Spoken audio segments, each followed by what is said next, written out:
Hey guys, welcome to Word Radio. I'm your host, Cardin Ellis.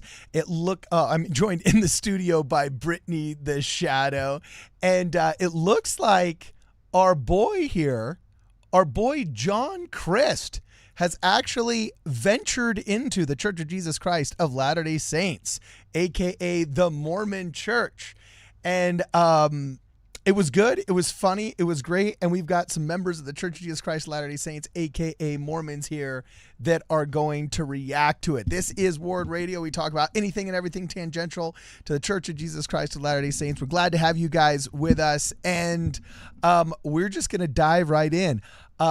Truth be told, you and I are both reacting raw to this, right, babe? Yes. Full disclosure, I don't even know who this is. Okay, John, you don't know who this is? Okay. No.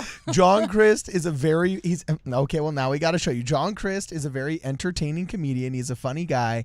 I think, I don't know if he self-identifies as a clean comedian, but his Christian roots definitely show. So he's cleaner, but definitely a mainstream comedian. He's a really funny guy, and he's got a great set of crowd work here that we might analyze before or after his trip to the Church of Jesus Christ of Latter-day Saints, called Christians Switching Denominations, that I actually thought would be really, really funny to watch as well. I've only watched the first half, and we will be just completely reacting to the second half here. So John Crist is the man of the hour, and he's a hilarious comic. We're going to react to his stuff here. We're both members of the Church of Jesus Christ of Latter-day Saints. That's where John Crist went. We're going to see what he got right, what he got wrong, and dear heavens, he walked into a testimony meeting. Oh boy. Now in the video, from what I understand, he says it's like a fifth Sunday. Testimony means first Sunday. So I don't know what's going on there. We'll have to analyze what we end up seeing. But before we go any farther, please, guys, make sure you like this stream as you're coming into the stream. Make sure you share it with your friends. If you're friends with John Crist, share it with him. We do all kinds of great reactions to comedians here, far and wide. Also, Brittany, would you like to give a shout out to one of our contributors? Yes. Whoever got me this cute little charger, thank you so much. This literally has saved my bacon. I got to the studio and I was like, crap, Cardin, you're gonna not like this, but my phone's about to die. He was like, well, lucky for you, someone bought you this. So thank you so much. I don't know who you are, but make yourself known if you're watching right now. Yeah, that one came in. I believe the contributor's name was Mike, if I'm not mistaken. Well, Mike, thank you so much, Mike. I believe it came in also with the DJI microphone here that we're going to be using to make some of our shorts content. So thank you very much. One Mike, no last name, practically anonymous. So who knows? Maybe Mike, may not be Mike. But either way, we are going to dive right in. Are you Magic Mike? How do you know what that movie is? Yeah, I've never seen it. Yeah, never seen it. Never wanted to see it. Didn't rewind it multiple times during multiple dances. Nope. So, okay, cool. Also, Crandall Logan says, Cardin, I just sent you a package. I got a response with an address last Sunday from the website. Should be there Saturday in the mail. Okay. Cool. What was that regarding? A recent live stream? I don't know. That's one of our super chats right there, I assume, right? Yes. So, okay, awesome. Thank you very much. I don't know what it is he's sending us. I'm excited. Well, yeah, we're excited right here. Either way, welcome everybody. I see a lot of members in the chat. The Arca Steady, Snagrit, as well as MK Bunny 8 and Court McMillan. Glad to have you guys here, along with all the others. Without any further ado, let us dive right in. This is good on him. First things first, good on him for going. Like, I just have mad respect for anybody that just like it says in the book of Nephi, go and do, right? He just went and did. We're going to see what he's got to say.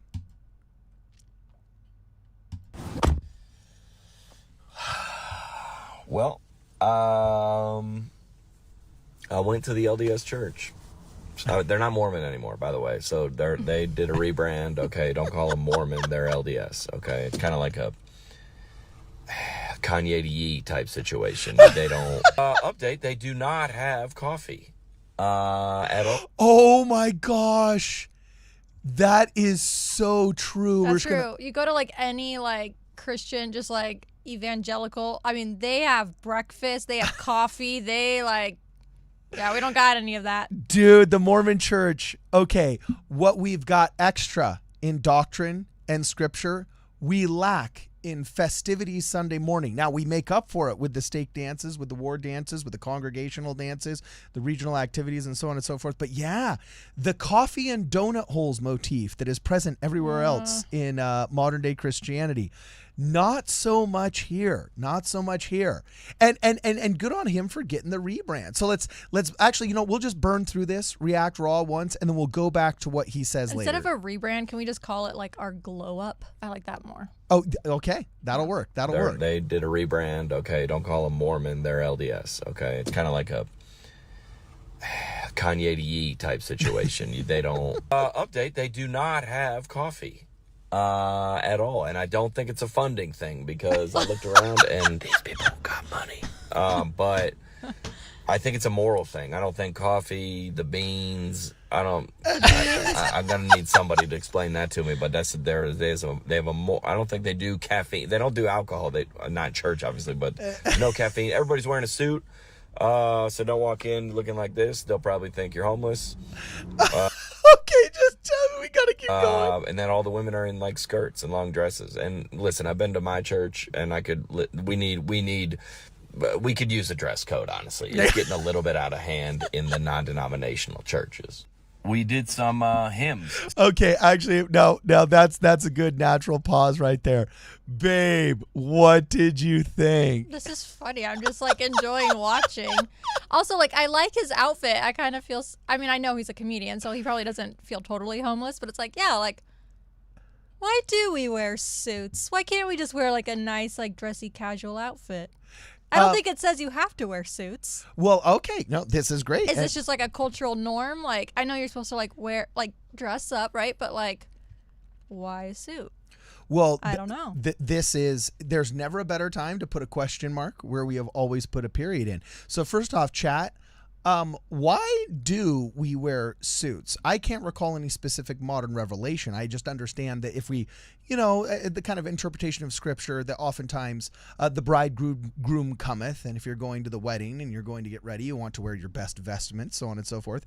And if we're going to present ourselves as best we can before the Lord, it kind of makes sense that there would be some kind of dress code because it is church and we are venerating the religious ordinance of taking the sacrament. Now, I think it was obviously just comedic of him to say that his nice outfit is I get that. It just made me think yeah, why are all the men in suits with a tie? Why? Chat. We all just go along with it. Why do we do that? Yeah. Chat, let us know your very best reason why. This is a group effort here. Got a couple of super chats coming in. Why don't you just respond to those super chats really fast, babe, before we go any further? Okay. Harambe Boy says, don't block me tonight. Okay. Hey, anybody that's well behaved will not get blocked in the Ward Radio Wigwam. Not off to a good start. If we blocked you before, I don't know. Well, he's off to a good start by super chatting. Well, that's true. That's true. Yeah, okay. Fidget the Crazy. Just came back from the temple doing my first ever sealing session. And all of a sudden, Ward Radio is live. Okay. Also, this guy's church. Come to our church. We have donuts and coffee. Yeah. That's actually a big thing, Fidget the Crazy. Elsewhere, we went to an Easter celebration just last year. Oh, it was full on breakfast. I realized that was Easter. So I don't know if it was but I think every Sunday they do have coffee and some sort of pastry. But yeah, this Easter celebration, there was hard-boiled eggs. There were fruit and what was it? Bagels, cream cheese. They went all out. They just reverse our linger longer. No, good point. Basically, yeah. What we do after church, they were doing before. And I don't know, I guess it's similar to cinnamon Mormons and their cinnamon rolls before a conference. You get evangelicals and their donut holes and coffee before church starts, right? I would enjoy some hot chocolate though, for church in winter. That would be good. Be good. I'm gonna ask the bishop about that one. I'm gonna get John. We'll just get John here to talk to Russell M. Nelson and see what happens here. So anyway, he continues. This is funny. Non-denominational churches. We did some hymns sitting down, by the way, not standing up, and then we sang "How Great Thou Art." And That's true. Listen, I know this one. I sang along with this one, and then we did like the first. I took a photo of it right here, like the first. I don't know what it was, something of Joseph Smith, and I was like, "Wow, this is not." I'm a conscientious objector to this one. I'm gonna observe. Okay, can I tell you? Okay, so I went to. This was a couple years. I don't know exactly. A couple years ago, I went to Jubilee, which Emily Bell Freeman started. She was like the host of this event, and it was in Utah. I think it was in Lehigh. Anyway, I went with my mom and my sisters, and it was like this interfaith celebration of being Christians, and it was a really nice event. And there was like a band, like a Christian band, and so everyone in the audience, not all of us were LDS members. It was every Christian you can think of was in this Jubilee conference. And some of the people like stood up and they were like waving their hands, you know, they were like holding their heart, just swaying. And then you can see like all the LDS members we were just sitting here just like listening to the music, like scared to move. And Emily Bell Freeman even said, she was like, it's okay, like it's not irreverent, like if you have a feeling to get up and sway, you can. Like she was just like, it was, but I realized like, oh wow, like yeah, Mormon music is a dirge. It's like a and funeral. There's no reason. There's no doctrinal reason why we all have to sit there like a retirement villa, you know, barely making it through the first 4 stanzas of an 1800s hymn. Like there's no prohibition on more modern music. There's no, it's a cultural thing where just like our music locally has atrophied. And sometimes I don't know if it's just because our stake choirs are so good or because Mormon Tabernacle Choir soaks up so much talent, you know.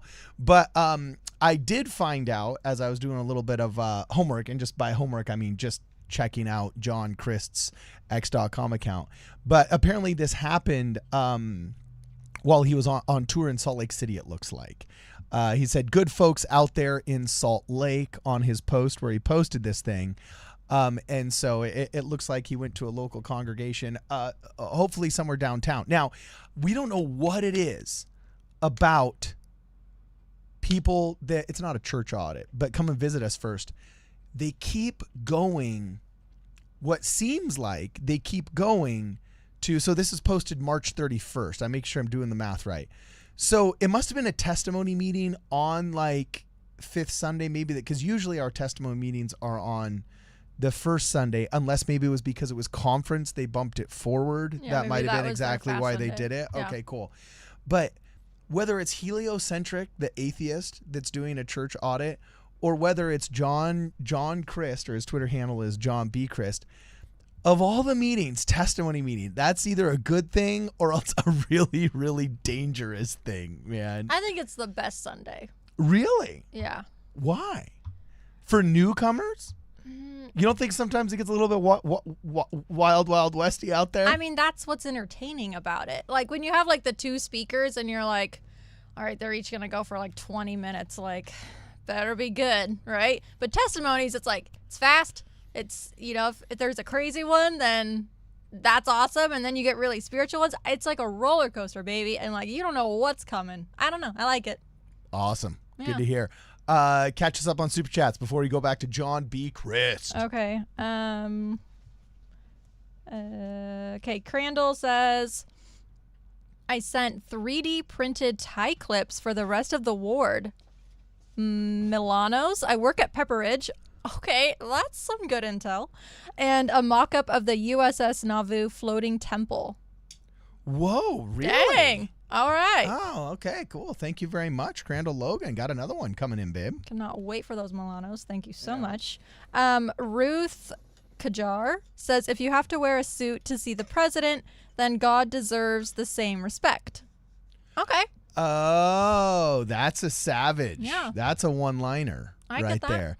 Referencing church dress. Okay, cool. And it looks like John Crist would agree with you. All right. All right. We are caught up. That's all I see. Yeah. Now, what about him saying, all right, I'm a conscientious objector to, I believe the hymn must have been, oh, how lovely was the morning. It must have been Joseph Smith's first prayer, right? Maybe.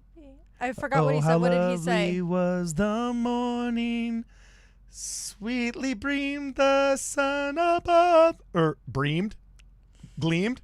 Oh, jeez. Oh, no. Brutal. Apparently, we need the exact same. That sounded good. Yeah, we need the exact same little hymn book that he had here on screen as well. So it had to have been Joseph Smith's. Oh, no, look, he took pictures there. We can zoom in on it. Yeah, it looks like it's Joseph Smith's first prayer. Oh, a lovely hymn. But yeah, if you're unfamiliar with our veneration of him as a prophet, not as a person, you might think, whoa, hold on here. What am I signing up for? What am I signing up for? So that's pretty funny. Anyway, we let him continue. Conscientious objector to this one. I'm gonna observe. And really, I don't know what I believe here because let me just tell you, because we did communion with bread and water. I didn't do it, by the way. I was like, I'm good. I'm straight. Okay. We did bread and water. So the Catholics do bread and wine. My tradition does bread and like grape juice, which is all a symbol anyway. So why not water? Like, what if they were like water? What if you did it's tap? What if they did sparkling water? What if they did soda water? What if they did water with a little bit of lemon in it? What if they did lemonade? Like, is God like, no artificial flavor? Like, what if you did if you're like, I'm sincere about communion, all I have is Fanta. And I don't know, is that allowed? Does that count? Okay, Well, pause. What is it with our church and always water at every function? Okay, sacrament, okay, fine, okay. But every ward activity, there's never any good drinks. cheapskate boomers. It's always just water. Cheapskate boomers. I Yeah. throw the boomers under the bus on that one. I'm always the one showing up with 2-liter bottles. Like now. This is true. Yeah. Whenever there's a church activity, I'm like, I know they won't even have the janky lemonade in the freaking igloo construction worker, thing going on. So now I've just gotten into the habit of, there's a ward party. I'm going to swing by and get drinks. There's plenty of cups.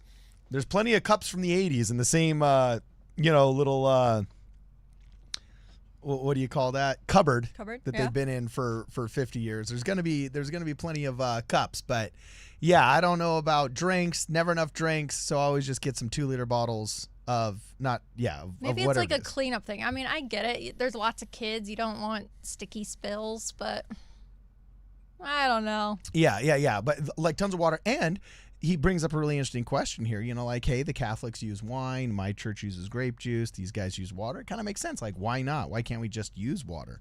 What's the craziest thing you've taken sacrament with, babe? What do you mean taking sacrament with?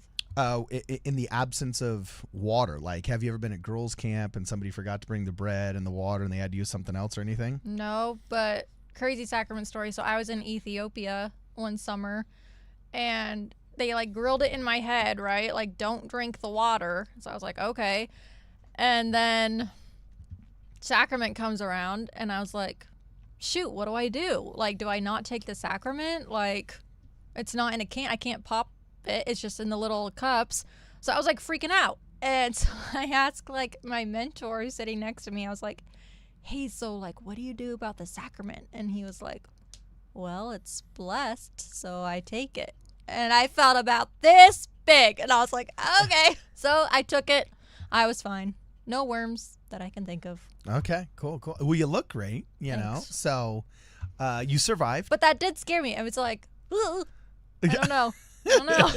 It's when you start traveling more, doing the scriptural archaeology. That was with like me, my babe. first time, like, well, maybe my third time, like, Yeah, but leaving they America. say that a lot. They told that to me when I served my mission in Argentina for 2 years. Never had a problem. They told that to me when we went to Egypt. Whatever you do, don't drink the water. Like, don't even accidentally inhale while showering. And it's like, it's not liquid mercury here, people. But if you're not, I don't know. I don't know. Look, I just I think did what they said. I think people get nervous poops and then they blame it on the water when they're just nervous. You know what I'm saying? That's funny.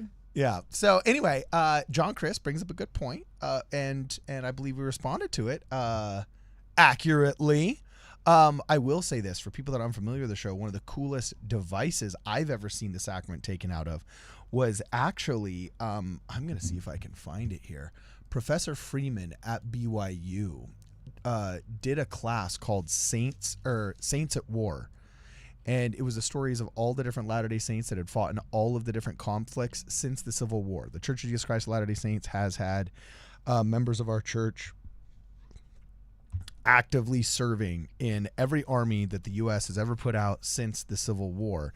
And sacrament tray made of oil pan and .50 caliber shells. He actually inherited for the Saints at War project, which I do believe was the inspiration of the film Saints and Soldiers. He ended up inheriting from a family, or at least it was put in the LDS museum or something, a sacrament tray that a chaplain that had served in World War II had made in order to here it is. Okay, it wasn't this one. It had a metal. It had a metal bottom, but look at this. A chaplain in World War II made something similar to this. This is the gospel in Micronesia. Somebody else did this in Micronesia. Okay, but I'm so just doing 17 things at once and not pronouncing my words correctly.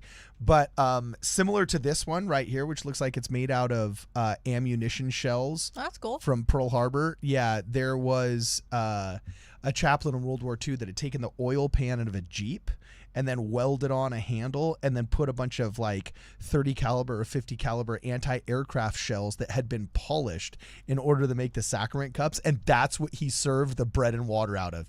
Like, how BA is that? If you just straight up be like, okay, we're going to take the sacrament and like, you just like take the sacrament out of a 50 cal shell. Isn't that pretty tough? It's a bucket list item I never knew I had. Yeah, dude, for real. So anyway, we'll go back here, see what John Crist has to say. And at Scout Camp, they use Skittles in the troop before me. Somebody forgot to bring a loaf of bread. So Skittles? because it doesn't matter actually what you bless. Symbolically, we use bread, but it's better to take the sacrament and bless something else. And the only thing that they had on the hike was Skittles. So they used bottled water and Skittles. Okay. Hey, it was a great testimony meeting, right? You know what I'm saying? Were they sour? Was everyone like, ooh? Well, no, I don't know what kind they were, but yeah, that's the best substitution for the sacrament bread that I've seen out there. Anyway, John Crist continues. There was I was gonna say he's the pastor. I don't know if that's the term for him, the leader of the, and he did a reading out of the book of Alma, which is not, I reckon I memorized all 66 books when I was in Sunday school. Alma is not in it. So I was like, well, I'm just here. So I'll just, learn. And then they didn't have a message. They had in comedy terms, you call it an open mic. I think people they were like, we're going to open it up. Everybody can just come up here and say whatever they want. And I think, I could be wrong about this, but it was the 5th Sunday of the month. So this is an uncommon scenario. So it was just like a free for all. Like everybody just come up and give a testimony. But yep, exactly. There it is. Testimony meeting. Open mic night. Yeah. Now, I got to say, to me, one of the greatest proofs that the Church of Jesus Christ of Latter-day Saints has self-confidence in its doctrine and the atoning power of Jesus Christ is the fact that we give up the mic. So many other faith traditions, you don't get that mic unless you're a paid pastor, past divinity school, you're a charismatic leader, so on and so forth. Man, we will let anybody as equals before God grab that mic and express their testimony during sacrament meeting. And if there's any proof that we put our money where our mouth is, just head to testimony meeting on usually the first Sunday of your local congregation anywhere in the world, and you will see we give up that mic. So as a comedian, I think it's pretty funny that he called it open mic night, because that's basically spiritually what it is. Yeah. Unless it's really bad, then you go down the trapdoor. Yeah, that's true. Yeah. That is. There is a punishment that resembles Vietnamese booby traps. Or if you go too long, If you go too long, there is like the classic hooked cane that takes you off stage. Yeah. But other than that, it's a pretty normal experience. By the way, am I the only one that noticed here? He's the second guy that has a really killer pompadour. The Hello Saints guy, Pastor Jeff? No. Yeah, this is Pastor Jeff. He's the Hello Saints pastor. You know what I'm saying? Okay. And yeah, no joke. Look at this. Like, this is, I feel like I'm just out of style or something, because here you got Pastor Jeff. Look at that. I can't see it around the camera. Super tall pompadour right there. You see it? Mm-hmm. Okay. He's looking good, looking fresh. Like, it ages well, it ages well. There he is. Boom. Looking good. Pastor Jeff, right? Mm-hmm. These Midwestern dudes, these evangelical dudes, they're not afraid to rock the hip outfit. Well, come on. We go back here to John Crist.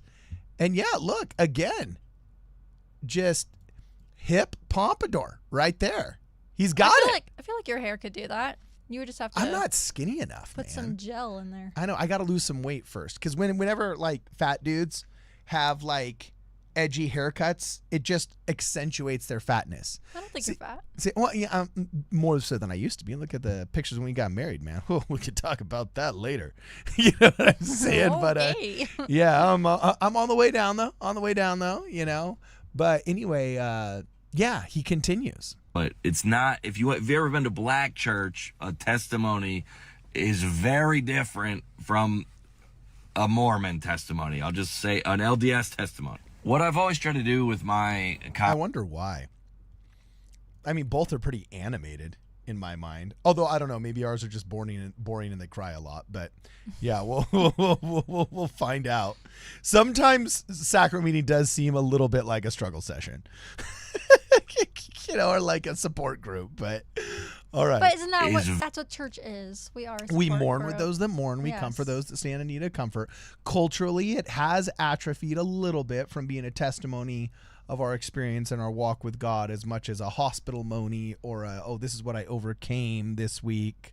So some congregations are better at it than others, but by and large, yes, I find it a very uplifting experience to go to testimony meeting. And Ezra Taft Benson said there was never a testimony he did not feel the Spirit in.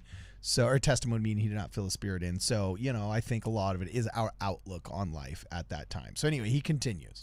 Very different from a Mormon testimony. I'll just say an LDS testimony. What I've always tried to do with my comedy, and sometimes I don't do it well, obviously, but is like they're very serious, religious practices, the meaning of life and death, but also there's human beings involved, and that's what makes it funny. Like there was a lady in the back sleeping. I go, oh, okay, so they're just regular humans. Like she was probably out late last night, and then this lady got up to give a testimony. She kind of was like, said something to the fact of, and LDS people correct me here. They were like, I'm only giving this because so the celestial angels will be taking notes so I can get credit in the afterlife. So I think it's like a good deed to give a testimony, because you'll get, the angels record it all. Well, in the Bible, it does say something along the lines of, like, when you bear testimony, your sins are forgiven. And bearing testimony was what Jesus Christ called his apostles to do, to go forth and to preach the gospel, to bear testimony of him, his resurrection, so on and so forth. So there's plentiful allusions that your spiritual and physical life is improved as you share the gospel, especially through testimony.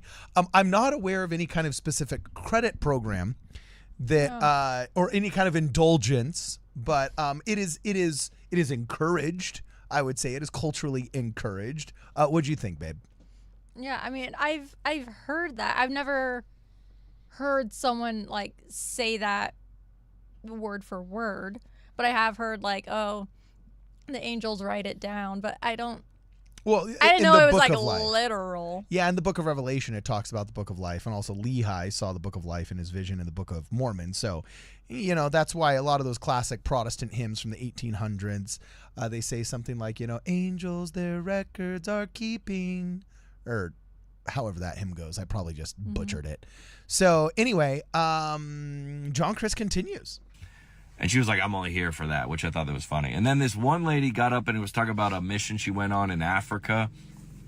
And she was like, they have great... Hold on. All right, this lady, white lady, okay, old white lady got up and she was like, I went on a mission one time in Africa, and the drums and the music was so loud and they were like singing. It was so great. And then she leaned over to one of the black, like, elders or whatever that was like on stage, just like a regular black guy. I didn't mean to say it like that, but she was like, "You know what I'm talking about, right?" And he was like, "What?" It was like kind of racist to say, but it was like it was hilarious because I looked over this young guy that was like next to me, and I was like, "Is that?" And he was like, we were dying, dude. And I was like, "Oh, these people cool with me." I feel. I don't understand that story. Apparently, some old woman got up, talked about her mission in Africa, and while she was talking about presumably some kind of ceremonial dance or African dance or whatever, she talked about how loud the drums were and how the beat of the music was, and how enthusiastically they were singing everything. And apparently, she looked over at the closest black guy and said, "Hey, you know what I'm talking about?" Oh, I thought he was saying like back in her mission, she asked someone like in her mission. Okay, I get it. Yeah, so apparently it was boy. It was super cringy. He's like, "Whoa," and there's like a young guy next to him. It's like, "Yeah, that's we didn't plan that. Welcome to Mormon open mic night, right? Oh, that is too funny. So, all right, he continues. I feel like the tricky thing about all of this, and listen, if you get into like the evangelical Christianity and like the rules of it, and like kind of like the how far is too far type questions, it gets a little theologically confusing as well. Hey, glad to know that young men in the Church of Jesus Christ of Latter-day Saints aren't the only ones asking their bishop, "So how far can I go? Where is the line?" Okay. But there was a guy in there that gave a testimony that it was very emotional, and he was crying, and he was like, "My daughter is like away from the Lord and making poor choices," and he was, since crying about it. And I was like, well, I mean, I feel a great amount of empathy or sympathy or understanding, or at least commonality in that way, that people are coming in on Sunday morning looking for help, looking for support, looking for strength, like. Now, that being Hey, hell yeah. Almost like we're humans. Wow. Yeah, good on that ward. Thanks for humanizing us, John. Good on that ward, but also good on those people for feeling willing to share, because you have to share in order to be served, and you also need to serve others so you can bless them and fulfill the Beatitudes. So, yeah, good on him. Now, he did just start to say, with that said, I have a feeling there's a punchline coming. Hold on, do you want me to get... Oh, yeah, let's catch up on Super Chats. Okay. I'll do the with that said, and then we'll catch up on Super Chats. Looking for support, looking for strength, like. Now, that being said, this temple situation, y'all gotta help us out here, okay? Okay, so we're gonna go into temples here pretty soon. All right, get going. Okay, Justin McCoy.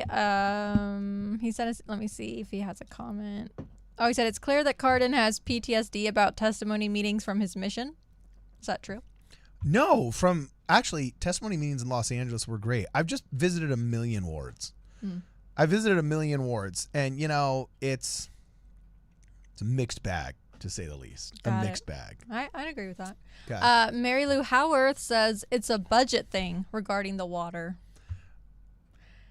Yeah, I mean, for the water in the sacrament cups, and then like at the activities, it's only water, so it's a budget thing. That's why she says we have water. No, but come on, 2-liter bottles of soda. You can get like even the janky Big K Diet Cola instead of the real Diet Cola.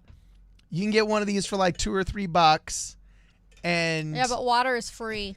I know water is free, but you could get somebody to donate that if you just said, "Hey, yo, bro, can you bring 5 2-liter bottles?" They're $1.99. That's $10. Yeah. It's like, I don't know why we don't do it, and it makes it so much better. Would you rather wash down the wonderfully and well-prepared cookies with a little bit of milk, just not skim milk?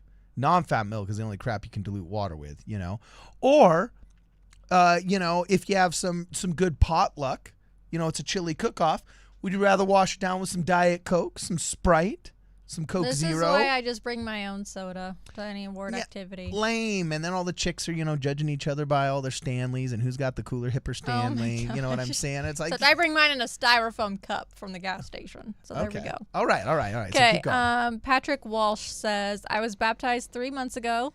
Oh. And then baptized my fiance a little over a month after. You guys were a big part of my conversion. Christ is King. Come to the is it Worcester, Massachusetts 2nd Ward? We have soda. Get out of town. Wait, who was this again? Patrick Walsh. First off, Patrick congratulations, Patrick. That is amazing. Man. Yeah, rock on, dude. And yeah, we'll come to your ward. You have soda? I was Sweet. baptized 3 months ago and then baptized my fiance a little over a month after. Good job, man. Oh, Patrick, I am so happy for you, bro. I'm hearting that one. That was the first one that I hearted there. Should we put a W in the chat for Patrick? Yeah, we got to put a W in the chat for Patrick and Patrick's fiance. So W times 2. Awesome, Patrick. Also, thank you very much, Justin and Mary Lou, Ruth, Crandall, Fidget, Harambe Boy, and Crandall so far. You guys are awesome. Speaking of Crandall, we got another one from him. Hit it. For the sacrament, bread equals crab, water equals butter. Rock on. That's funny. That's funny. I could get behind that. Yeah, all right. The film glutton says, Ortho Bro checking in. We know the witnesses saw the plates, but if they were fake, Joseph Smith would have had to dispose of them. But how? I can't answer that. Can the haters? Much love. Yeah. He was actually constantly trying to not dispose of them, but actually maintain them secretly, and it resulted in a great deal of persecution. In fact, they attempted to emasculate him, to literally cut off his man member and drag him out of his house. It's what led to Sidney Rigdon's traumatic brain injury. In fact, Sidney Rigdon presumably never recovered from his injuries. That's why a lot of the things that he said later on in life against Joseph Smith or against other members of the church, he never denied his testimony of having seen the Book of Mormon or of having had that religious experience. But a lot of the other things he might have said, like sometimes you wonder, it's like, did this guy completely recover? Witnesses said he was never the same, but it was a lifetime injury. And Joseph Smith's child died of exposure from the door having been left open as the mob dragged him and his family out of his cabin. You don't suffer that kind of persecution and like take one for the team, almost losing your man member, having your teeth chipped as they're trying to pour poison into your mouth, and then they're tarring and feathering you. You don't go through that for what would have been a fake for your buddies. So yeah, good point, Ortho Bro. Thanks for the super chat. Brian Payne also gave us a super chat. Nothing in it though, but thanks for the contribution. There's a comment under it. He says, okay. I'm a chaplain and I have legit used MRE crackers in a canteen cup before. Oh, Sacrament. Awesome. That's good to hear, Brian. That's good to hear. I'd really like to know what it's like being a military chaplain. Are you a military chaplain of our faith or just of another faith in general? And if you are, I think it would be super interesting to highlight you for an episode, my man. Hopefully you come near Camp Pendleton, down near LA sometime soon, or, we could always just sneak me onto your base. Military, it's loose security. Oh. Nothing happens. Oh, no, just kidding. Actually, that's something that is wildly unique to the United States of America. When I was on my mission, we accidentally walked onto a military base. And it wasn't until we were like a quarter mile in on the base, and then there was a military guy driving by, and then he sees us and he's like, wait. And then he turns around, he drives up, and he starts parking. I was like, what are you guys doing here? And we'd actually taken a wrong turn in the road that wasn't very well written. We thought we were heading back to town, but we actually headed a quarter mile down into military property. And it was actually the Coast Guard. Sorry, it was the Argentine Coast Guard. And that was pretty funny. You can't get within a mile of Camp Pendleton without like, some chopper following you. There's surfers. You can't get washed 500 yards the wrong direction on the shore and be within a quarter mile of our military bases, our Army bases, and our Marine bases in San Diego before you start straight having like Navy SEALs training on amphibious craft showing up and saying, hey, what are you doing here, kid? So meanwhile, you just mosey on into other countries' military base. It's kind of funny. Brian says he is an LDS chaplain. Oh, okay. Brian. In Camp Lejeune. I don't know where that is. Lejeune? I don't know. Lejeune? I don't know Maybe. either. Okay, cool. Well, yeah, let's connect. Reach out on the website, my man. I'd love to hear from you. And last super chat. Fidget the Crazy says, when I think Pompadour, I think of two people, Pastor Jeff and Groose from Skyward Sword. Do you know who Groose from Skyward Sword is? I do not. I'm still trying to understand who Pastor Jeff is. Oh, this is Pastor Jeff. He's the Hello Saints guy. Yeah, I don't think We've I've ever- spoken. Pastor Jeff's a great guy. Okay. We're probably going to do a little bit of a collaboration with him sometime soon, Sweet. hopefully. So, yeah, thank you very much for the crazy. Up, 2 more super chats just came in. Why don't you read Benjamin says, G2G, is that got to go? Pathways? those? Okay. But much love to the Ward and Ellis family. All Thank right, you, rock Benjamin. on. Sweet. Brian again says, yes, I'm endorsed by the church. I'm in the Navy serving Marines at Camp Lejeune. Okay. Yeah, I got to know where that is. See if you can get permission from your CO, my man, to come do a little interfaith interview. We could do it in conjunction with my local radio station here. It'd be a lot of fun. And that'd be something really great to plan for maybe Veterans Day, or there's a First Responders Awareness Day that sometimes you can interview firefighters and MPs about, and so on and so forth. Usually chaplains are pretty well-connected guys. So, yeah, let's talk, bro. Let's talk. If we can make something happen, we will make it happen. Thank you very much for your super chat. All right. We go back to John Crist, right, babe? Yeah. Okay, so here we go. John Crist continues. I was like, well, I want to go to the LDS practice on Sunday morning. And they were like, well, you can go to an LDS church, but you cannot go to a temple. So if you see, like, if you ever seen an LDS temple, they usually look a little nicer. They got a little guy with the gold trumpet on the top. There's 150 of these temples in the world. Actually, I think, John, that it's 192. Actually, I have no idea. Yeah, neither do I, but it's growing. It's a lot, man. It's a lot. And if you want to go to the temple, you can't just go in there. You got to be approved. I was like, if I go to the temple right now, they let me in? They go, no, you got to have a card. I go, well, how do I get a card? They were like, well, you got to go to your church and get baptized. It's like a season pass or something like that. That's one way to put it. Oh, that is so I was funny. like, well, what if you get access to the temple and there's like a celestial room in there? And I was like, and then she showed me a photo of it. Hold on, I think I got one. I asked her if I could take this photo. Okay. Well, you know what's so interesting, too, that I noticed just now? That person just had a random celestial room pamphlet on her? Well, he might have just been talking to one of the sister missionaries and not have known it, Oh, because okay. they all All right. wear just, same skirts and Sunday dress.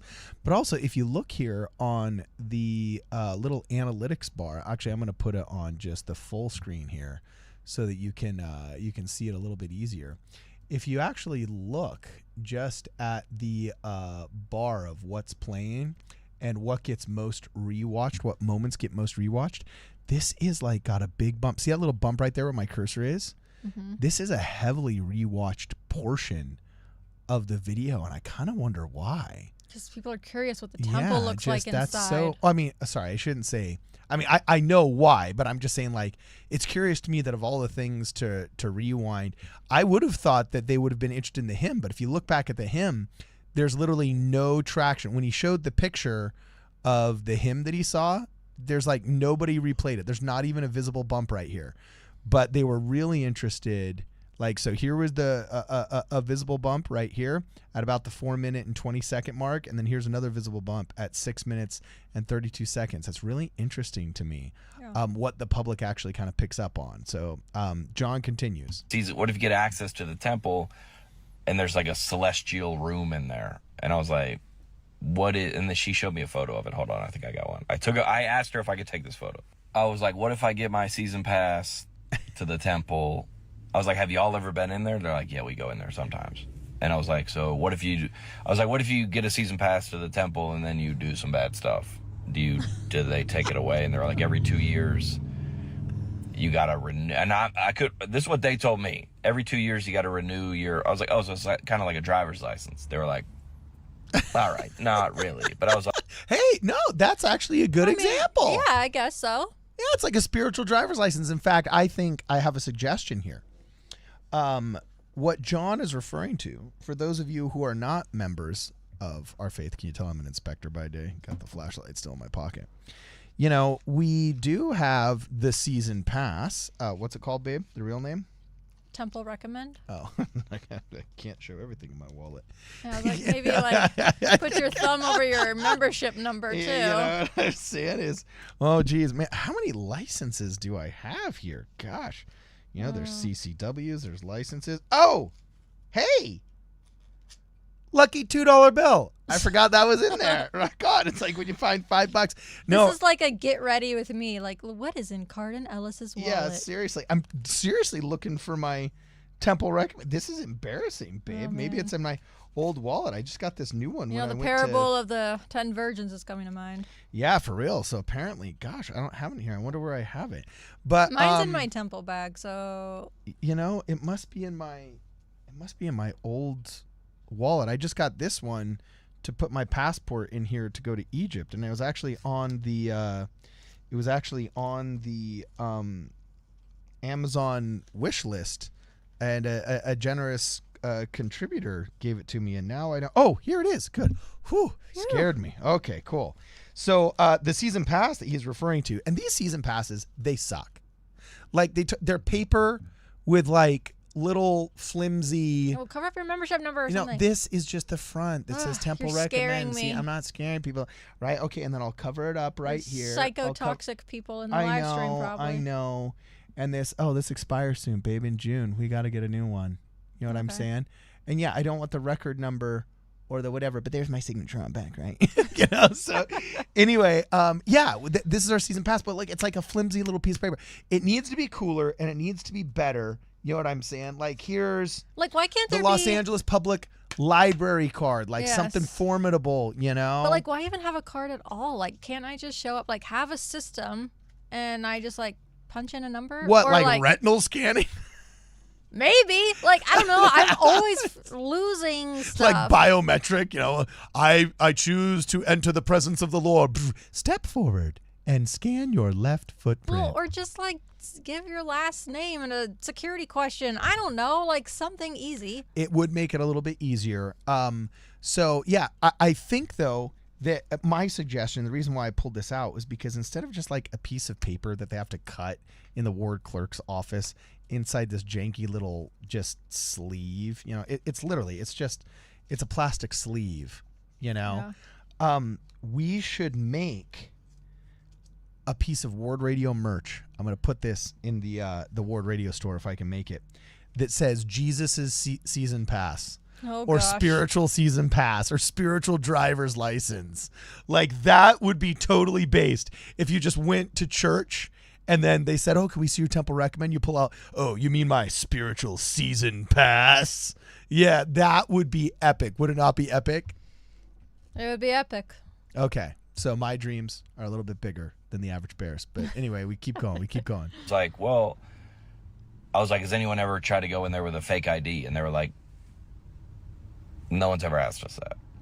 Oh, dude, anti-Mormons try and buy that crap on eBay all the time. Remember there Do was... they really? Oh, New Name Now was trying to film pornographic scenes with an ex-Mormon porn star in the Salt Lake City temple, and there are people trying to get footage of Mitt Romney going to the temple. Yeah, actually, anti-Mormons being like ex-Mormon anti-Mormons are some of the most psychotic and cruel people when it comes to like religious persecution, and I think it's just because familiarity has bred contempt, and that doesn't mean that every disaffected member of our faith or every ex-Mormon is, but like there are ones that just choose to take the toxicity to 11.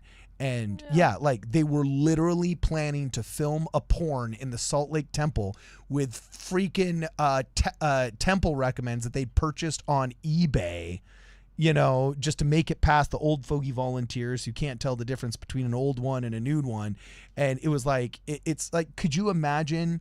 And the whole woke, cry bully, ex-Mormon, anti-Mormon community just completely cheered it on. I never saw a condemnation from John DeLynn. I've never seen a condemnation of this from Melissa Grenfell. I've never seen a condemnation from Bill Reel. In fact, when we approached Bill Reel and RFM, Radio Free Mormon, when we approached Corbin Valouz about this, he just made a joke about it as though like, yeah, well, you guys are wrong, so we can do whatever we want. Could you imagine saying, we're going to get one of our Muslim buddies and we're going to go do something graphic and obscene and pornographic in Mecca, to dunk on the Muslims, just like they wanted to do that to dunk on the Mormons. It's like, are you, that it is so gross on just... It is interesting how psychotic, mentally ill, deranged, whatever you want to say, the anti-Mormons are. Like, I have a lot of friends that are not of our faith, and I think they know, like, they know we do Ward Radio. I don't think they ever watched it, but they're kind of just like, cool, you talk about your religion. Like, they don't really care. Yeah. And sometimes I'll show them, like, hey, look what this anti-Mormon said about me or said about Cardin, or look at this video.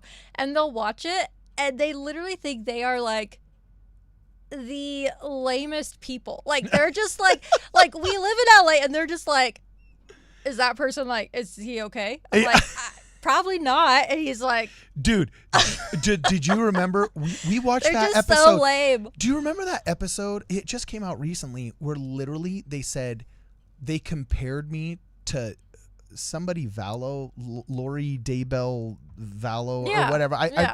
I'm not familiar with all the ins and outs of the case other than it was like it's obscene. It's just like we don't blame the gay community for Jeffrey Dahmer, just like we don't blame an individual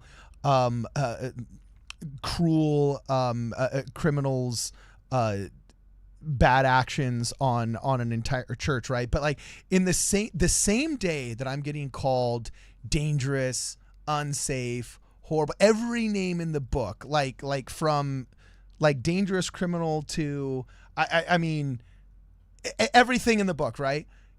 In like our local ward, I'm getting called to help pick up so-and-so's grandma whose like battery died because, you know, like my buddy who is literally a California highway patrolman couldn't make it home on time. So he calls me because he's like, dude, I know you can handle this situation. And with a family member that is like a vulnerable adult, completely trusts me enough that like I'm the dude he calls. And then like the day before that, I'm interviewing the state, the Los Angeles Sheriff's Department, you know, to pass the test and all the background checks on my CCW. Like I'm licensed by the state.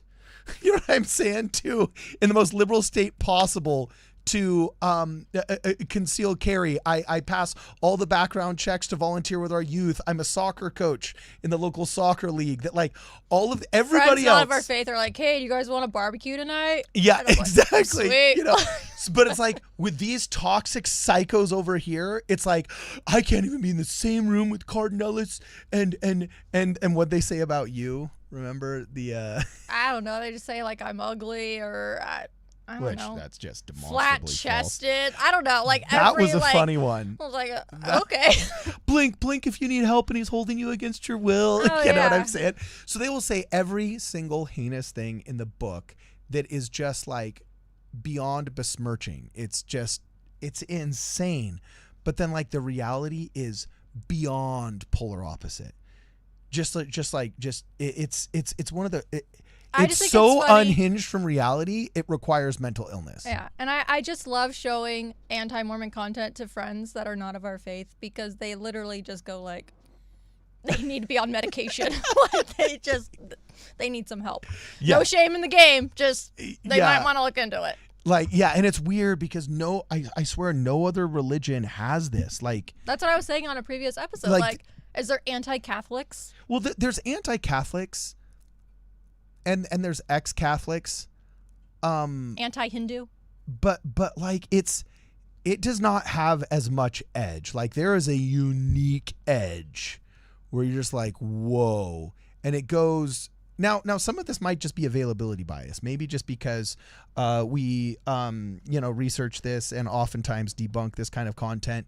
There's a proximity bias and an availability bias, meaning because we're in proximity to the content and there's more of it available to us, maybe we think that it's more than it really is, some kind of varied form of the fundamental attribution error. All of my psychology buddies out there know what I'm referencing. So maybe we're just biased in some of the sample, but I don't know. I have experienced a lot of the world and a lot of people from other faiths, and there's no ex-Jews that are as toxic as there's no ex-Catholics, no ex at all. No. It is something else. Yeah. Anyway, it's let's something get to else. these Yeah, super let's chats. keep going. Let's keep going. Super chats. Hit it. Crandall Logan says, Silly Cardin, you live in California. You can't have a CCW. New Scum said so. Actually, you're wrong. I would actually argue it's easier to get your CCW in LA County now, which historically has been one of the most liberal counties. But during the BLM marches, during George Floyd, during all of the defund the police, our sheriff's department was wildly red-pilled. And they vilified Sheriff Villanueva. And the apocryphal story is that when they defunded him, something to the tune of like $1 billion or something insane like that, he was having to write IOUs to SWAT team members and ask people to volunteer time during and just the property damage to police vehicles getting overturned during the riots and just torched and everything. When they finally started executing cops while sitting at lunch, like just horrible violence against law enforcement, he just said, if this is the apocryphal story that I think is true, apparently from people that I trust, he basically told the authorities over the county that if I cannot defend the people of Los Angeles, I'm morally obligated to allow them to defend themselves. And he said, I'm starting to sign CCWs. And it was a moral decision that did end up ultimately costing his job. They changed the constitution of the county in order to be able to vote out the sheriff. It used to be that the sheriff was independently elected, and he was a total Democrat. Like, he was an elected Democrat, but he was a law and order Democrat, right? And so when law and order broke down, he said, I have a moral obligation to allow these people to defend themselves. And he started signing CCWs, and ultimately cost him his job. But in many ways, he's kind of a constitutional hero. And what's very odd now is woke has broken here. Like, that's not a decision that could be made now. And those same county supervisors that did that would not do that now. And good luck defunding the police now. That was like the culmination of woke in 2019, 2020. That was the COVID era. Now we exported everybody to Utah, Idaho, and Arizona. People here, they just want to get their job back. They just want to provide for their families. All of the awfuls are gone. The affluent white female ultra liberals that just like ruin everything and breathe onto the embers of defund the police and, you know, so on and so forth. We exported all those. So in the absence of the awfuls, what's really wild is kind of California has returned to normal. And we're not. When's the last time there's more pride flags in Salt Lake City, and there are more of those silly little in this house we believe that no house. That is true. I don't see there's any more of that in Utah and Idaho. I don't now. see any more pride flags or BLM flags. Like, I don't really see any of that.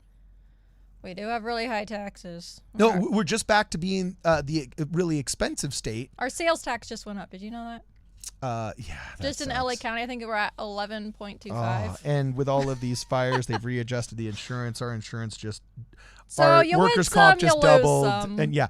And also, here's another thing. Before you call us California, we're the only state in the union that can lane split. If you're on a motorcycle, sucks. You got a helmet law, which I don't agree with from a personal freedom standpoint. I agree with it from a safety standpoint, but not from a personal freedom standpoint. However, we're allowed to legally lane split. We're the only state in the union where you can lane split. So I have friends that have moved out of state to other states, and they're not able to get their CCWs licensed that well. There's some constitutional carry states, which is the easiest, obviously. But I'd say right now, when it comes to that aspect of my life, like Second Amendment gun rights, I would say actually LA County is further ahead than even Las Vegas, Nevada. I have friends that have moved there that haven't been able to get it. So keep going, babe. Super chats. Okay, Christopher Rogers. I like this. They have 1 to 2 temples with a QR code on the Tools app, and you have to pull it up within like 5 minutes. That should be standard in every temple. And can we get into the chapel that way too, people? Into the chapel? Why?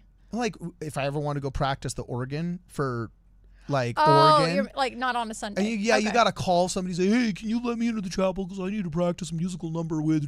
Oh, yeah, okay. And there's only like 4 dudes with keys, and it's so annoying. It's a very archaic system. Yeah, it's beyond archaic. It's absolutely absurd. Yeah. So, why don't they have like keypad on the doors and just... I can never remember the code for like the Goodwill bin. I'm always just like, what's the code again? Joseph Smith did what in what year? Like, I don't know. That's funny. Like everybody's janitorial closets in the Church of Jesus Christ of Latter-day Saints, they're all that I've seen so far the year of How Lovely Was the Morning. That's a code like everywhere. Okay. So keep going, babe. Super chats. Mag Larson said, just got my limited use temple recommend last week after coming back to LDS in February after 20 years away. Wow, rock on. What caused that? That? Give us your whole life story. No, okay. Yeah, for real. That's there's a lot of people coming back now. Yeah. It's crazy. W in the chat for Mag Larson. Yeah, true that. W in the chat. Okay, and then Pizza Doctor says, will the church move to digital temple recommends on your iPhone or not, so we turn off our phones? Oh. Well, you can have it in the lobby and then turn it off on your way. Look, we're a church for boomers, by boomers. We're not going to fully digitize until the stranglehold of, what's the opposite of greatest? The worst generation is gone. And then we will rebuild from the ashes. Man, you didn't even need Poly Nikes to... Nope, I did not one. Okay. I did not need one. Wow. So, yeah. Okay, cool. we Thanks for are- the super chats. We're all caught up, right? Yes. Back to the video. Okay, Are we yeah, done back with the video? almost back to John Crist, and then we're gonna do the denominational thing, and then we're out of here. So John Crist continues. But that was for real. Very, very kind. Obviously, I think Mormons have that reputation. They answered all my questions. When they were talking about the celestial rooms and the temples and things that I couldn't really get access to. And when I was leaving, I look over and there's these double doors, these wooden double doors, and it says Cultural Hall. Oh, geez. And I was like, Cultural Hall? What's in there? And I took a video.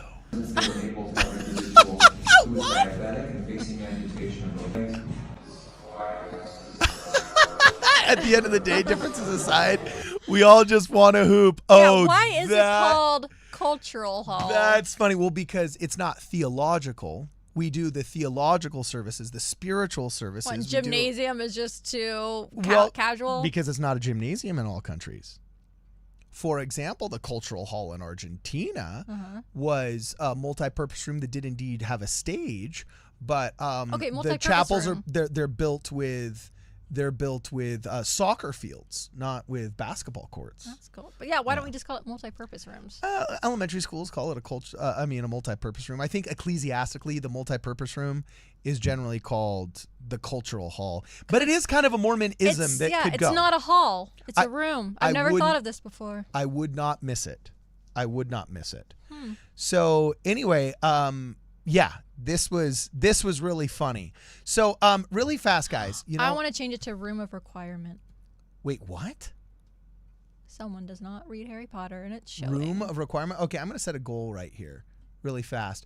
We're having a lot of fun in the super chats here. If we can get 5 super chats of any color whatsoever, we're going to do a bonus round of Chris. A bonus round of Chris here. You know what I'm saying? And it's got to be in the next... dang it. I only got 15 minutes. I was going to see if we couldn't do it in 5 minutes. But, we'll probably just end up having to do it anyway. But are we all caught up on Super Chats? Did you get Rock Family? No. Here we go. Okay, yeah, hit it. Rock Family says, have you heard the new club scene style among young Gen Z women is the Mormon girl dress? Allegedly more popular with young men than the slutty look. What? I have not heard of this. I have not heard of this either. Okay, wait, so hold on. So, Mormon girl dress. Club dress. So what, there's chicks just showing up in very conservative outfits? Yeah, have you heard the new club scene style among young Gen Z women is the Mormon girl dress? Okay, so I so this is what pops up. Mormon fashion tips, sister missionary clothes. So we'll just put Mormon girl dress. I have a feeling you're going to get a bunch of modest is hottest episodes, Yeah. but oh my gosh, on Mormon girl dress, the very first thing that pops up is an Amazon dress. That's kind of funny. Let's see if we can move it here so everybody can see. I don't know. Does that qualify to you, babe? Do you think that's at the club? Yeah. Would that work? Well, I don't think it's he's not saying we're going to clubs. He said it was at the club scene, didn't he? Look, I'm not super hip. I don't know. What do you mean you're not super hip? You had the boho wedges on today. You had the cool shirt, the whole 9 yards. I'm hip in a millennial way. I don't know this Gen Z way. I don't know. Well, we got to call in Ryder. We got to call in Kwaku. Yeah. So anyway, we have not heard about that Rock Family, but thank you very much. That'd be actually an interesting thing to investigate. We're going to go down to we should go down to the clubs in LA, babe, and just like say, hey, have you heard of the Mormon girl dress trend? You know what I'm saying? Just see what they say. That'd actually be kind of cool. And Christopher Rogers says, I will throw down for more content. Well, Christopher Rogers, ask and ye shall receive. Knock and it shall be open unto you. we're just gonna jump right in because I know that our audience is awesome and is super supportive of the show. Mag Larson just super chatted. And read the super chat, and then we'll go to our boy John Crist in his next act, and that'll be our fun outro. Hit it. Okay, Mag Larson says, family just stopped going, so I became a Norse pagan. Holy Spirit told me to go back, so I did. Can't ignore it when it overwhelms you. Wow. A Norse pagan. Wow. That's That's cool. That's a change of pace. Yeah. How do Norse pagans worship? Is there like a Sunday? Do they have Sunday school? Like, behold from the north, after the sunrise, Bunch and of the god Vikings. Thor's anger had subsided from the battle before, arose the druidic order of, I don't know, druids, that's actually that's Ireland. So, Yeah. hey, but the Celts conquered Ireland. I don't know. Now I just want to watch How to Train Your Dragon. That's what I got out of that. Yeah, exactly. But So, Mag Larson, so happy you're back. yeah, exactly. Thank you, Mag. Court, Rock, and Austin. Hit it. Okay, Court says the sacrament water is a challenge to every member to turn the water into wine each week. That way, when someone actually does it, we know Jesus is back. That's hilarious. Oh, dude. Court McMullen. I wish I had challenge coins. You would have won a challenge coin. That was the funniest comment of the day, What's my a man. challenge coin? In the CIA, if you do something crazy, they'll give you a challenge coin. That's a way to show that you helped out an operative of it's kind of like hidden lore of supposed government dealings, and it's also was Is it a conspiracy or is it real? no, it's real. Oftentimes, like people that come back from a mission, like a bombing run, will get a challenge coin for having completed it. Oftentimes are on display in your military buddies' houses and so on and so forth. But there's Sweet. supposedly other secret challenge coins that are kind of like a get out of jail free card if you've helped certain operatives of certain high ranking in the intelligence community. And I wanted to make a challenge coin for people that make super awesome comments on War Radio. I thought that would be totally BA. Okay, well, Court gets an honorary, what do you call it? Challenge Yeah. coin. He gets a fictitious challenge coin for now. Yes. Okay, Rock Family says, check new video from the comments section when you have the time. Obviously not now. Love you guys. Okay, cool. okay. We'll have to check that out. Austin Proctor says, forget dire wolves. Oh my gosh. Do you know about the dire wolves, Carter? Yeah, they did some genetic testing, brought back dire wolves, right? Yeah, after 10,000 years of being extinct, some person thought it would be a great idea to bring it back. So now there's two boys and one girl. Well, dire isn't it wolf. kind of like a Jurassic Park situation where they used existing DNA from like regular wolves and then old I don't know DNA how from... they did it. I don't know. Hey, if they could bring back mammoths, Look, saber-toothed tigers. all I'm saying is I've watched Jurassic Park. I've watched The Mummy. It's never a good idea to do those kinds of things. Okay, All I'm cool. saying. Rock on. Anyway, rock but on. back Keep to going. Austin Super Chat. He said, forget dire wolves. Bring back Kurloms and Kumoms. Yeah, from the Book of Mormon, baby. Yeah. Woo, woo! And you guys got to watch the video. Jerry Grover figured out what Kurloms and Kumoms were in the wording from the ancient codices. That's a super interesting video. Check that one out. Okay. Fidget the Crazy says, you never figured out who Groose is. He's from a video game. He was very vibrantly styled red hair. One of the characters calls it appalling. Oh, you're right. I forgot. We got to look up Bruce. Bruce. Keep going. I'm going to look that up while we do the next one. Mr. Keeps on Tickin' says, shout out to my boy Reed Moon. He got temple stones. Oh, yeah, baby. Mag Larson says, yes, Cardin, that exactly. We study the Sagas? I don't know, but I don't know here's what that is. Bruce. Oh, the sagas. We study the sagas. Oh, the sagas. Yeah. That's awesome. So what's the saga of Ward Radio? We got to make our own epic saga. One day, from the north rose a tribe. Voice it like that old dude that used to do the Predator commercials. In a world where anti-Mormonism ruled, 3 men were brave enough to stand up under the banner of... Ward Radio. No, this is the show. Oh, this is the show. You know what I'm saying? Yeah, that'd be really funny. And yeah, so here's our boy Gru. You're right. He is a flaming redhead right here. Boom shakalaka. And it says has Zelda's best character arc. Okay, yeah. I post N64, my Zelda lore is it's weakened a little bit. But thank you very much, Mag, Fidget the Crazy, and Mr. Keeps on Ticking. We're gonna jump right in to the last stand-up act of John Crist here. Yeah, because we met the quota. He doesn't just rib his Mormon brothers and sisters. He ribs his Christian brothers and sisters too. Let's see what he has to say. Everybody's so like divided now, don't you? Doesn't it feel like that? And we got like raise your hand if you started off one denomination of Christian and you are now a different denomination of Christian. Oh, okay. I'm really curious to see what happens Is that here. like Hold a on. big thing? I hope he gets like just conversion. I hope he gets a big studio show. Raise your hand. Look at that. Look at that. That's like everybody, isn't that? It's what? Don't look around, sir. Okay. Everybody's. What denomination did you start, sir? Started Baptist, and then what did you become? Non-denominational. That's most everybody, probably. You know what I'm saying? Who got one different? Started off one denomination. Oh, and also I still haven't figured out, like, it's odd how sometimes our biggest anti-Mormons are non-denominational, and it's kind of like, well, dude, you don't have a camp you're fighting from. Yeah. You know what I'm saying? It's like that's the only other thing where I've always been like, wait, what? How can you say if you're the non-denominational, non-committal Christian, you got to plant a flag and say our team is right if you want to go and tell other people that their team is wrong, right? Yeah. So that one I've always thought was a little wild. Switch to a different one. Raise your hand, but don't. Okay, all right. What did you start? Church of Christ. Really? As a woman, what's it like to be this close to the stage? That's what. Okay.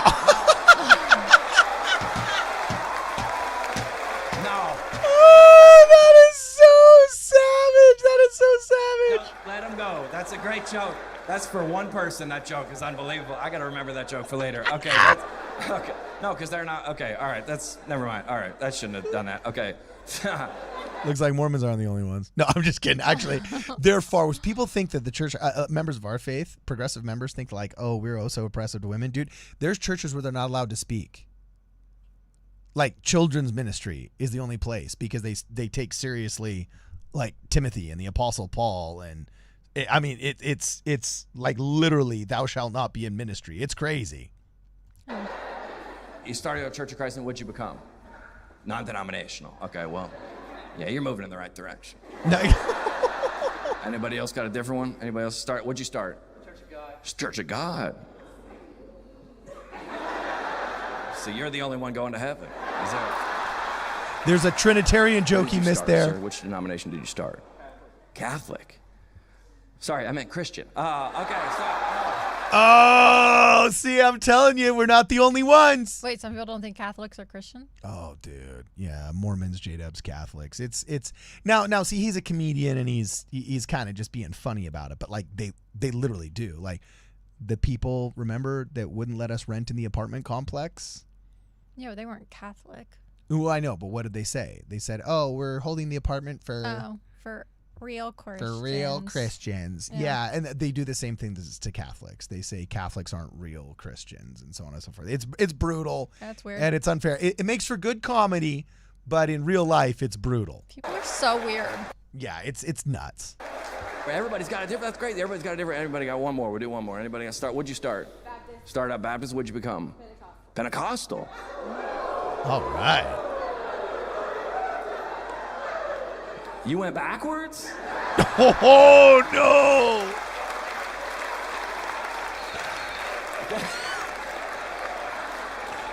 Some people are too Christian. I mean, okay. Some people, there's a lady in our neighborhood named Aunt Phyllis, and she's very, very, she's not our aunt, but she's like kind of she's like, John, it's spiritual warfare. I was like, I don't think it is, Aunt Phyllis. She's like, John, the devil is attacking me. I go, I don't think he cares that much. I was like, what's going on? She's like, I was driving home, and I'm trying to be on a diet. God told me to be on a diet, take care of my body, and the Krispy Kreme light was just flashing. It's the devil. I go, I don't think. Probably wasn't.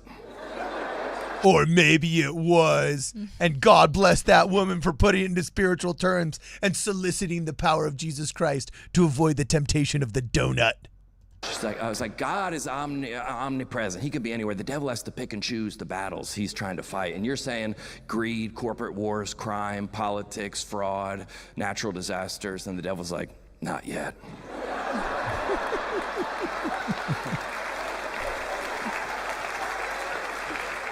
I gotta get Aunt Phyllis first. And listen, that's crazy. We're all divided, but we got to stay united, okay? We got this era of Christianity. We got to stay united, because when we get up to heaven, I feel like they're not gonna like us, you know. The people in heaven are not gonna like people from 2024, you know.